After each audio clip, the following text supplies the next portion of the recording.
অহনার বাবুর নাম রাখা হয়েছে আহির। নামটা রেখেছে অহনার স্বামী হিমেল। এই মুহূর্তে বাবুকে কোলে নিয়ে তিনি বসে আছে ড্রয়িং রুমের এক কোনায়। ছেলের থেকে চোখ ফেরাচ্ছে না। আদ্রিতা অ্যানিকে কোলে নিয়ে দাঁড়িয়ে আছে হিমেলের পাশে। ও মূলত গভীর দৃষ্টিতে পর্যবেক্ষণ করছে হিমেলকে। আদ্রিতা জেনেছে হিমেল সুইজারল্যান্ডে থাকত। এখানেই তার পরিবার। অবশ্য তার জন্ম হয়েছে বাংলাদেশের রংপুর জেলায়। বাবা চাকরির খোঁজে পাড়ি জমিয়েছিল এই অদ্ভুত কান্ট্রিতে। তারপর ছেলে এবং বুকেও নিয়ে এসেছে। অহনা কেন এই লোকটিকে বিয়ে করল? হাজার হাজার মাইল দূরত্ব, আগে কখনোই কেউ কাউকে দেখেনি। তারপরও এই লোকটির জন্য ঘর ছেড়েছিল। একা একাই পাড়ি দিয়েছে সুইজারল্যান্ড। একবারও কি তার ভয় করেনি? যদি লোকটা ভালো না হতো? যদি অহনাকে মেরে দিত? একবার সময় করে অহনাকে জিজ্ঞেস করবে। জানতে চাইবে তাদের প্রেমের কাহিনী। আরে হো, আদ্রিতা এখানে দাঁড়িয়ে আছো কেন? এসো এসো, কেক সাজাবে। আমান কথা বলতে বলতে আদ্রিতার ডান হাতখানা মুঠোয় পুরে নেয়। আদ্রিতার বক্তব্য না শুনেই তাড়াহুড়োয় টেনে নিয়ে যেতে থাকে তাকে। কেক ডেকোরেশন করছে সিয়াম। তাকে বলে বলে দিচ্ছে আহাদ। ইভান ভিডিও করতে ব্যস্ত। বরাবরই ভিডিও ভালোই করে ইভান। আমান ভাই হাত ছাড়ুন।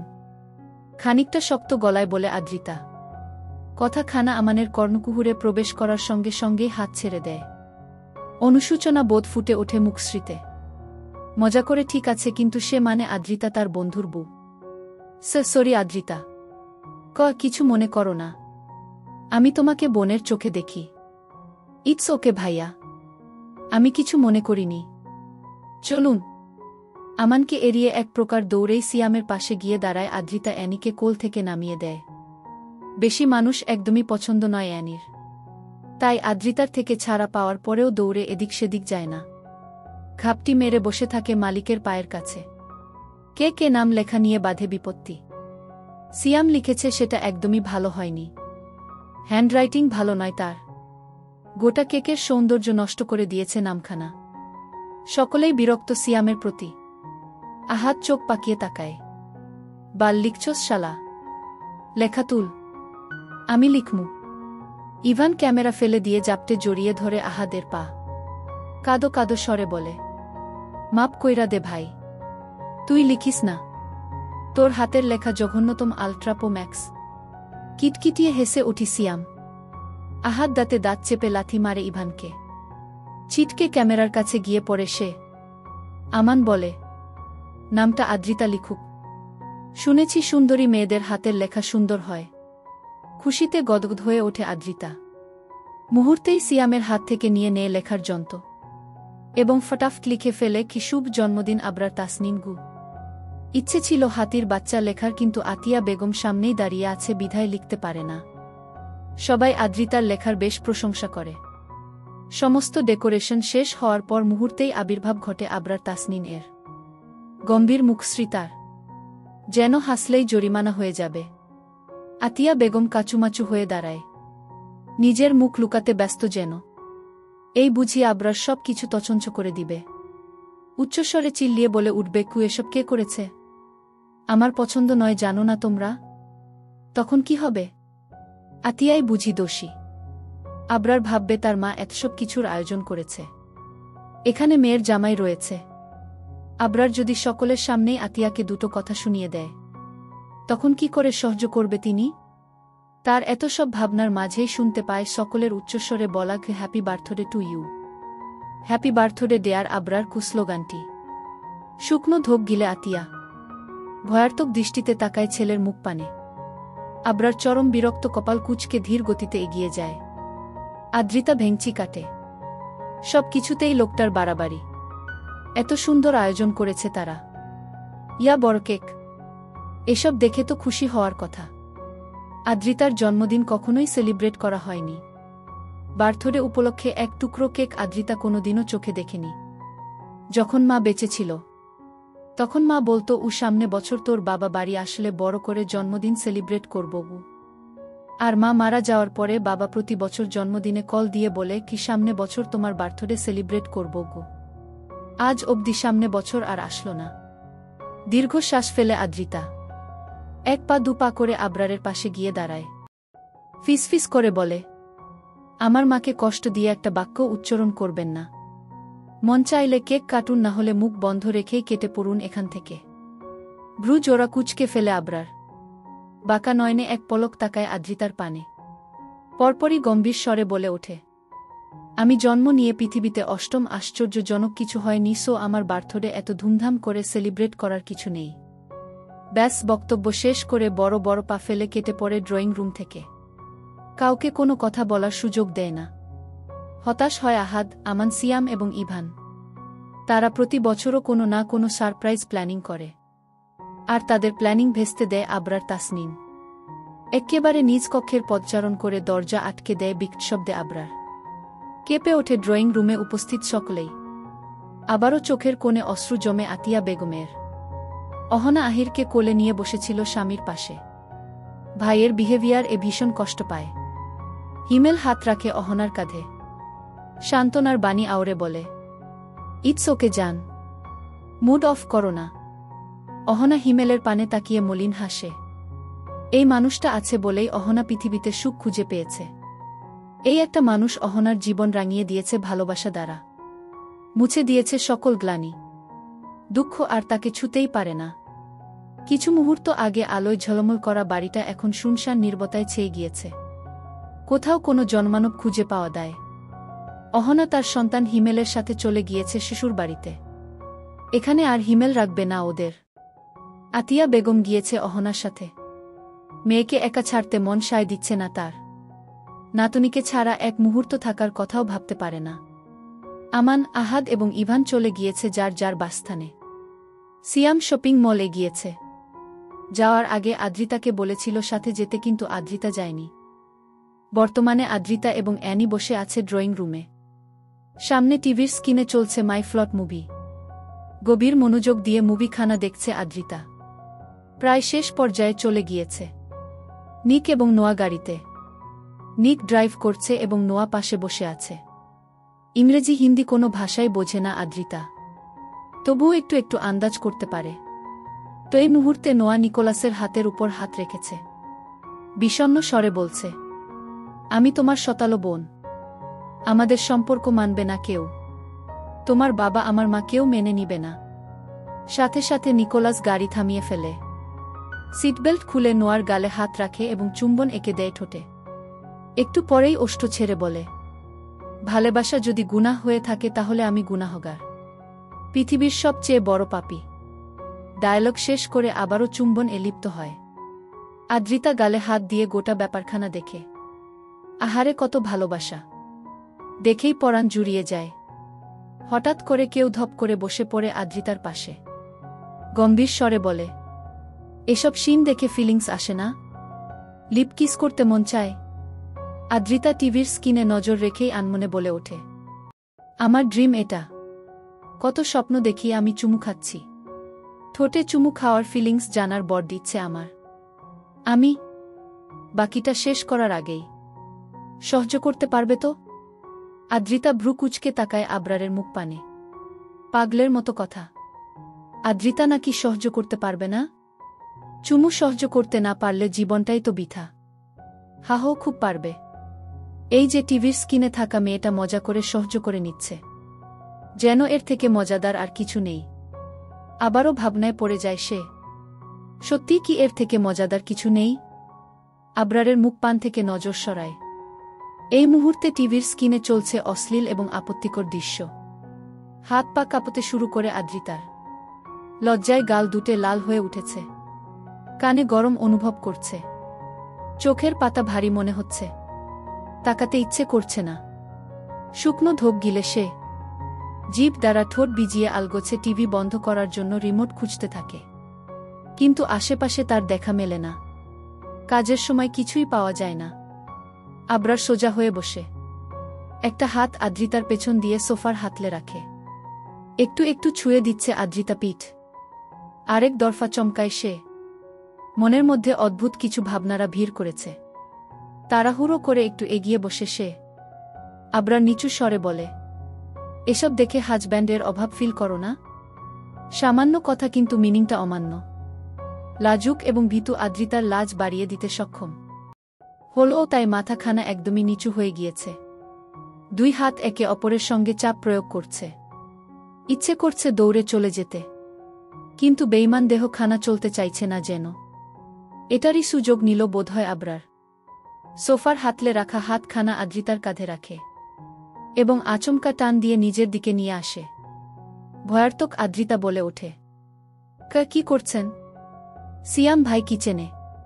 কথাখানা বলে নিজেই বিরক্ত নিজের উপর। বালের এক্সকিউজ দেখালো, যেন তারা জামাই বউ। কড়া ভাষায় কিছু বলা যেত না? Do you think I fucking care about? গোটা বাক্য শেষ করার আগেই দরজা ঠেলে ভেতরে ঢোকে সিয়াম। আদ্রিতা এক লাফে দাঁড়িয়ে পড়ে এবং জান প্রাণ এক করে দৌড়ে চলে যায় নিজ কক্ষে।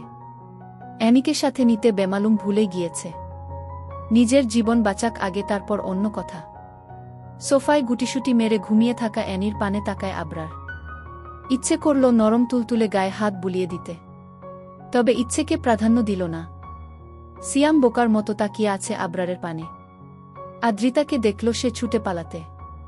এখন কথা হচ্ছে আবরার কি করছিল আদ্রিতার সাথে? কি করছিল? কি মানে কি? ভাবতে ভাবতে এগিয়ে আসে সিয়াম। আবরারের পাশে বসে প্রশ্ন করে, চুমু খেয়েছিস? চুমুতে পোষাবে না আমার। হট নাইট লাগবে। অল হবে না? উহু, গোটা নাইট হট থাকতে হবে। আদ্রিতাকে ছেড়ে দে ভাই। তোর এই হটনেস বাংলাদেশের একটা জনগণ কমিয়ে দিবে। আবরার সিয়ামের মাথা চাটি মারে। ইডিয়েট, জনগণ বাড়িয়ে দিবে। রাত ৩টে বাজে। ৩টে মানেই আমানের কাছে গভীর রাত। ঘুমিয়েছে 2টোয়। তার কিছু মুহূর্ত পরেই ফোন বেজে ওঠে। আননোন নাম্বার থেকে কল করে বলা হয়েছে জুরিক নদীর পাশে আসতে। কে বা কারা কল করেছে জানা নেই আমানের, তবে যাওয়াটা বাধ্যতামূলক মনে হল। হয়তো কোনো প্রয়োজন, না হলে কেন কল করে ডাকবে? টি শার্ট এবং ট্রাউজার পরে ঘুমিয়েছিল আমান। সেভাবেই বেরিয়ে যায়। গ্যারেজ থেকে গাড়ি বের করতে হবে। এই মুহূর্তে গ্যারেজে যেতে ইচ্ছে করল না, তাই বারান্দায় ঢেকে রাখা বাইক নিয়েই ছুটে। ঠান্ডা পড়েছে প্রচণ্ড। কুয়াশায় রাস্তাঘাট দেখা মুশকিল। বিরক্ত আমান বাইকের স্পিড কমিয়ে দেয়, পাছে আবার অ্যাক্সিডেন্ট করে বসবে। তবে শেষ রক্ষা হয় না। পেছন থেকে একটা গাড়ি এসে ধাক্কা মারে তার বাইককে। বাইক সমেত পড়ে যায় আমান। ডান হাতের উপরে পড়ে বাইকের মাথা। প্রচণ্ড যন্ত্রণায় ছটফট করে ওঠে আমান, মৃদু স্বরে চিৎকার করে। গাড়িটাও থেমে যায়। বেরিয়ে আসে আমান এবং সিয়াম। ভয়ার্তক সিয়াম এগিয়ে যায় আমানের দিকে। বাইকের তলা থেকে টেনেটুনে বের করে তার হাত সান্ত্বনা দেওয়ার চেষ্টা করে। অপরদিকে আবরার বুকে হাত গুজে শান্ত নয়নে দেখছে। না কোনো সিম্প্যাথি দেখাচ্ছে আর না কোনো অনুশোচনামূলক বাক্য আওড়াচ্ছে। কিছু মুহূর্তে আগে নিজে ইচ্ছেকৃতভাবে ধাক্কা মেরে ফেলে দিল, এতে বিন্দুমাত্র আক্ষেপ নেই। সিয়াম একা একাই গাড়িতে তোলে আমানকে এবং নিয়ে যায় হাসপাতালের উদ্দেশ্যে। দাঁড়িয়ে থাকে আমান। ঠোঁটের কোণায় বোধহয় একটু হাসি ফুটে উঠল তার। অন্ধকারে ঠিক বোঝা গেল না, তবে বিলাই আঁখি দুটো চকচক করছে। যে হাত আমার বুকে স্পর্শ করার সাহস দেখাবে সেই হাত না থাকাই শ্রেয়। Next target Asif Adnan. ঘুম উঠে গিয়েছে সিয়ামের। আমানকে হাসপাতালে ভর্তি করে বাসায় আসতে আসতে সকাল হয়ে গিয়েছে। আবরার ড্রয়িং রুমের সোফায় বসে টি টেবিলের উপর পা রেখে আরাম করে কফির মগে চুমুক দিচ্ছে আর ল্যাপটপে কিছু দেখছে। তুই আমানের হাত ভেঙে দিলি? ভয়ার্তক কণ্ঠস্বর সিয়ামের। দৃশ্যখানা সে ভুলতেই পারছে না। প্রাণপ্রিয় বন্ধুর সুন্দর হাতখানা কিভাবে চোখের পলকেই ভেঙে দিল। গলাকাটা মুরগির ন্যায় ছটফট করছিল। আবরার ল্যাপটপের স্ক্রিনে দৃষ্টি রেখে স্বাভাবিক স্বরে জবাব দেয়, দিলাম ভেঙে। নেক্সট টার্গেট তুই। এবার তোর চোখ তুলব। সিয়াম সঙ্গে সঙ্গে নিজের চোখের উপর হাত রাখে। অনুন্নয়ের স্বরে বলে, প্রয়োজনে তোর বুকে মা বলে ডাকব, তাও চোখ তুলিস না। ওকে, যাহ তোর মাকে ডেকে নিয়ে আয়। বলবি বাবা ডাকছে। যাহ তোর মাকে ডেকে নিয়ে আয়। বলবি বাবা ডাকছে। সিয়াম হতদম্ভ হয়ে যায়। ক্রাশকে মা বলে ডাকবে? যাকে দেখে হৃদয়ে ঘণ্টা বেজেছিল, মন বলেছিল খু জীবনসঙ্গী পেয়ে গিয়েছিস, কি কলিজা বলেছিল খু তাকে তোর জন্যই পাঠানো হয়েছিল, খু ফুসফুস বলেছিল খু তোর ভালোবাসার পাখি, খু নারী ভুরি বলেছিল খু এবার তুই মিঙ্গেল হবি। সেই ক্রাশকে এবার মা ডাকতে হবে। এই অবিচার ধর্মে সইবে? হৃদয় খানা ভেঙে চুরমার হয়ে যাচ্ছে। আবরার কি অন্যায় কথা বলেনি? অবশ্যই বলেছে। ঘোর অন্যায়মূলক কথা বলেছে। চরম লেভেলের অন্যায়। কিন্তু এটা কে বলবে গোমরামুখ ভয়ঙ্কর আবরারকে? কার বুকের পাটা আছে আবরার তাসনিনের গলায় আঙুল দিয়ে বোঝানোর তুই অন্যায়কারী, তুই অপরাধী, তোর ক্ষমা নাই। যেই বলতে যাবে তাকেই চোখের দৃষ্টি দিয়ে জ্বালিয়ে দিবে বা আমানের মতো মুখখানা ভেঙে দিবে। শুকনো ধোক গিলে সিয়াম অসহায় দৃষ্টিতে তাকায় আবরারের পানে। কি সুন্দর দেখতে, ঠিক রাজপুত্রের মতো। কিছু মনখানা নির্দয় পাষাণ। এই মুহূর্তে নির্দয় পাষাণ পুরুষ ব্যস্ত ভঙ্গিমায় ল্যাপটপের কিবোর্ডে আঙুল চালাচ্ছে। খচখচ শব্দে মুখরিত হচ্ছে গোটা ড্রয়িং রুম। কপালের তার বিশাল 3টে ভাঁজ, যেন ল্যাপটপ তার বউয়ের পানে তাকিয়েছে। সিয়ামের মনে আছে প্রথম যেদিন তার আবরারের সাথে দেখা হয়েছিল। সুইজারল্যান্ডের গম্ভিয়া নামক এক কোম্পানি চাকরি করত সিয়াম। একা মানুষ, বাড়ি ফেরার তাড়া নেই। অফিস টাইম শেষ হওয়ার পরে কানে হেডফোন গুজে নিস্তব্ধ রাস্তার এক পাশ দিয়ে হাঁটছিল এবং গুনগুন করে গান গাইছিল। হঠাৎ একটা গাড়ি এসে পেছন থেকে সজোরে ধাক্কা মারে সিয়ামকে। ছিটকে পড়ে গাছের সাথে বাড়ি খেয়েছিল। প্রথম মাসের বেতন দিয়ে কেনা ফোন খানা ভেঙে গুড়িয়ে গিয়েছিল। কপাল ফেটে হাত পা ভেঙে আধমরা হয়ে পড়েছিল। গাড়িটা মূলত আবরারের ছিল। সে গাড়ি থেমে নেমে সিয়ামের কাছে আসে। কপাল কুচকে ভালোভাবে পর্যবেক্ষণ করে এবং বেহাল দশা দেখে কাকে যেন কল করে। ইংরেজিতে কিছু একটা বলেছিল। তারপর অর্ধমিত সিয়ামকে একা ফেলে গাড়ি নিয়ে শো করে চলে যায়। মিনিট 10 পরে দুজন লোক এসে তাকে হাসপাতালে ভর্তি করায়। পুরনো কথা মনে করে দীর্ঘশ্বাস ফেলে সিয়াম। হুট করেই মনে মনে রাগ চেপে বসে গমগম স্বরে বলে ওঠে, তুই সত্যিই মা ডাকতে বলবি? মায়া দয়া নেই শরীরে? তুই শালা মানুষই না, হারামি। তোর সাথে থাকতে আমার ভয় করছে। কিভাবে পারলি আমানের হাত ভাঙতে? ও আদ্রিকে। হাতে থেমে যায় আবরারের। ভ্রু কুচকে তাকায় সিয়ামের পানে। মুহূর্তেই সিয়াম চুপসে যায়। কথাগুলো গলায় আটকে পড়ে। উচ্চস্বরে নিচু হয়ে আসে।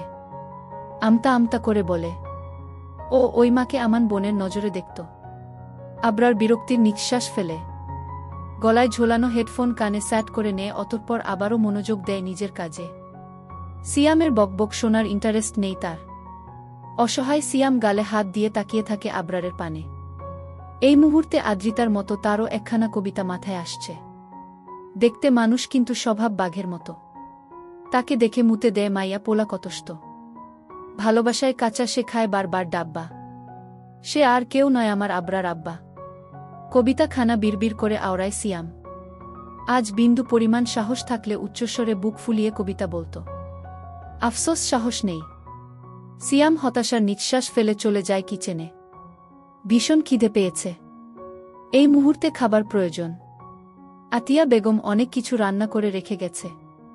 সিয়াম সব একাই সাবার করে ফেলবে আজকে। আহহা কি শান্তি! আতিয়া বেগম অহনার ফোন খানা দিয়ে গিয়েছে আদ্রিতাকে। এই বাড়িতে একটাই টিভি আছে, সেটা ড্রয়িং রুমে। একা একা সময় কাটবে না, তাই ফোন দিয়ে যাওয়া।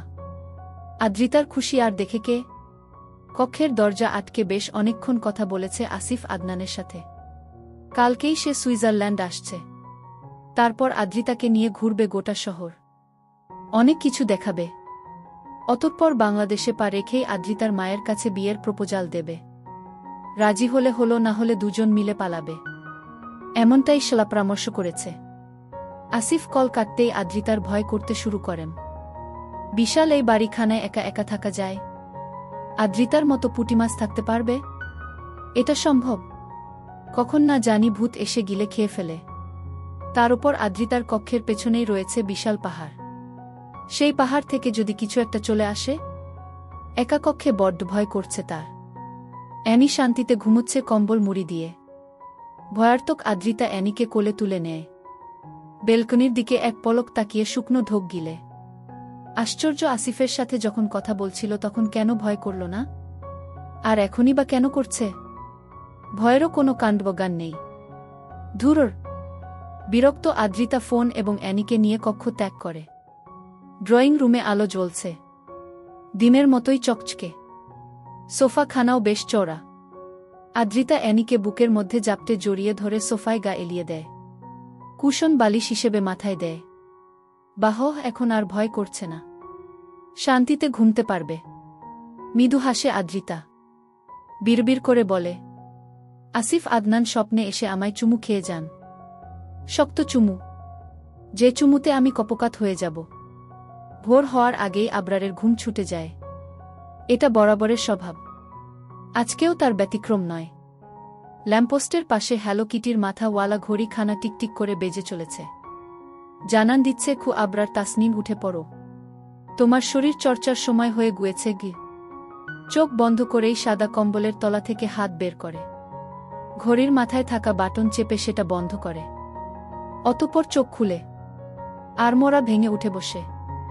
বেলকানির পর্দা সরানো, স্পষ্ট দেখা যাচ্ছে বাইরে বেশ কুয়াশা পড়েছে। বা হাতে চোখ ডলে নেয় আবরার, এলোমেলো চুলে হাত বুলিয়ে কোমর হতে কম্বল সরায়। দৃশ্যমান হয় গোটা শরীর, 2 কোয়ার্টার প্যান্ট ছাড়া আর কিছুই নেই। মার্বেল ফ্লোরে পা রেখে জুতো খুঁজে নেয়, পেয়েও যায় মুহূর্তে।